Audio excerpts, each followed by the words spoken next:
OK, já vás vítám u dnešního videa.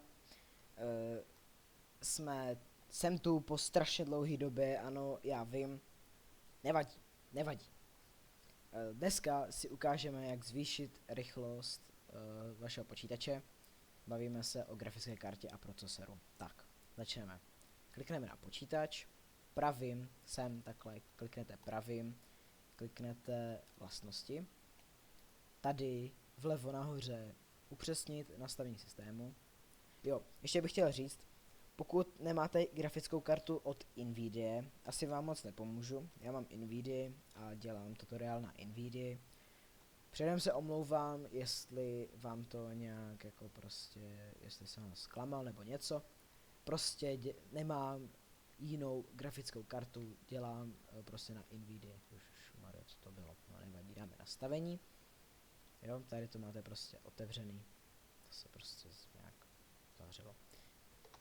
Tady kliknete na upřesnit. Tak, a tady prostě tady máte už plánování procesoru. Tady už kliknete na programy. Tady myslím, že máte služby na pozadí. To ne. Prostě kliknete na programy. Jo? Dáte změnit. A tady máte zaškrtlý tohle. To si očkrtněte. A já si myslím, že tady máte zaškrtlý jednu tady z těch dvou variant. Klikněte se na vlastní velikost. Do toho prvního řádku doplňte to číslo, co máte tady u té doporučené hodnoty. Jo? Takže máte doporučenou hodnotu 6000, třeba prostě rovných 6000. Tak tam napíšete prostě 6000 a pod to napíšete dvojnásobek toho čísla nahoře. To znamená, máte 7000, tak tady napíšete 14000. Pokud máte 8000, 16000. Chápete? Jo?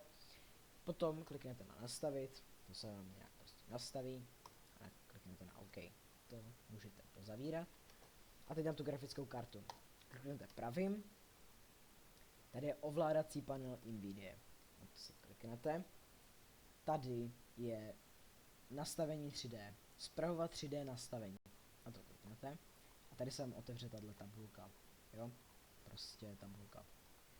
A možná si to udělejte jako já, kromě tady tohohle z toho. Vlastně akcelerace více GPU monitoru. Pokud máte více monitorů, tak si klikněte režim více monitorů. Já mám jeden monitor, tak prostě mám jednoho monitoru, protože by se vám ten výkon rozděloval na všechny ty monitory a pokud prostě teďka zrovna stejně na tom jednom, tak je to na prd. Jo? Anizotropování, filtrování. Řízeno aplikací, to si nastavíte když tak v nějaký té hře nebo něco, stejně si myslím, že všichni to děláte kvůli tomu, že vám nějaká hra moc nejde. Já jsem to teda dělal s GTA 5. No, to je jedno. CUDA a GPU.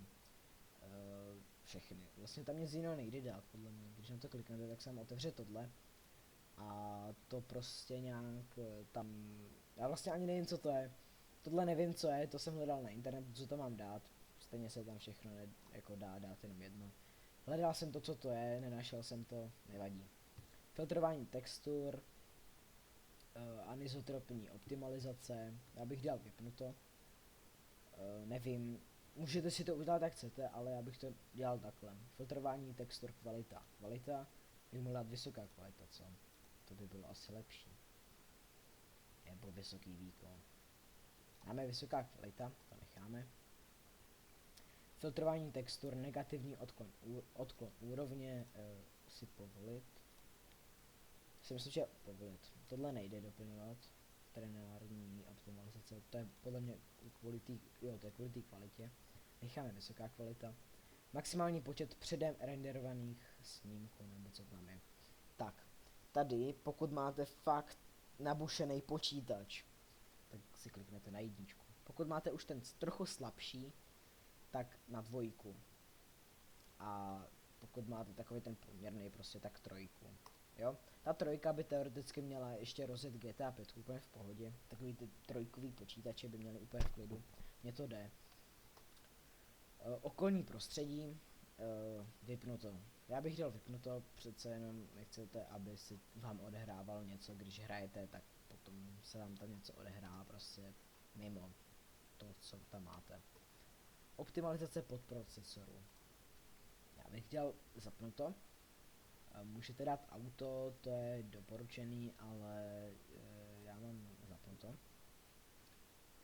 Režim řízení napájení, preferovat maximální výkon. Určitě je to na maximální výkon.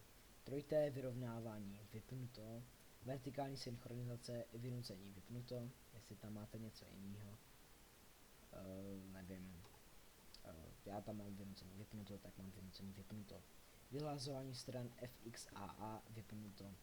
Režim vyhlazování stran vypnuto. Gamma korekce vyhlazování stran zapnuto. To vlastně taky nevím, co znamená. Gamma korekce, to teďka si nějak nevzpomenu, ale věděl jsem to. A tady u toho nastavení, to možná, protože tady máte něco zvoleného, tak vám to tady nepůjde. Vyhlazování stran průhlednost, já si myslím, že máte vypnuto, nebo když nemáte vypnuto, tak si dáte vypnuto, aby vám to nějak nepuklo, prostě jste to neměli průhledno. Jo, tady to je vlastně napsaný dole, takže když dáte koda GPU, umožňuje vám určit, která z jednotek GPU může být použita aplikacemi CUDA, včetně Fix. No. Tady je to asi všechno. Kliknete na použít, teď se vám to prostě, teď se vám to tam nastaví, že to budete mít uložený. A tady vlastně vlevo si s tím jde hodně pohrát. Samozřejmě musíte to trochu umět, já to mám nějak nastavený, prostě to jsem to tam nějak naklikal. Jede mi to, všechno mi jede jak má. Samozřejmě Windowsy pravý nemám. Už jsem měl počítač za 45 000 před 3 rokama a Windowsy se mi do toho nějak kupovat už nechtěli, takže jsem prostě poprosil kámoše, jestli mi je dá na flešce, tak jsem si je stáhnul. A no, tak potom by to bylo asi všechno. Jinak natáčím přes OBS, to jste si asi mohli všimnout, že to mám tady celou dobu otevřený, tohle asi můžeme taky zavřít. Šup. A jo, jinak se omlouvám, nemám hudbu, protože mi přišlo upozornění z YouTube, že ta hudba, co jsem měl v tom tutoriálu, tak byla copyright, takže pro jistotu už to nepouštím na video, jinak normálně poslouchám, ale ve videu je radši mít nebudu, nebo mi ještě YouTube dá ban a no. OK, tak jestli se vám tohle video líbilo, dejte like, v případě odběr, pokud ho ještě u mě nemáte, což předpokládám, že ne, že tam mám jenom 2, no to nevadí, to se bude navyšovat. A tak jo, tak do příštího dílu zatím čus.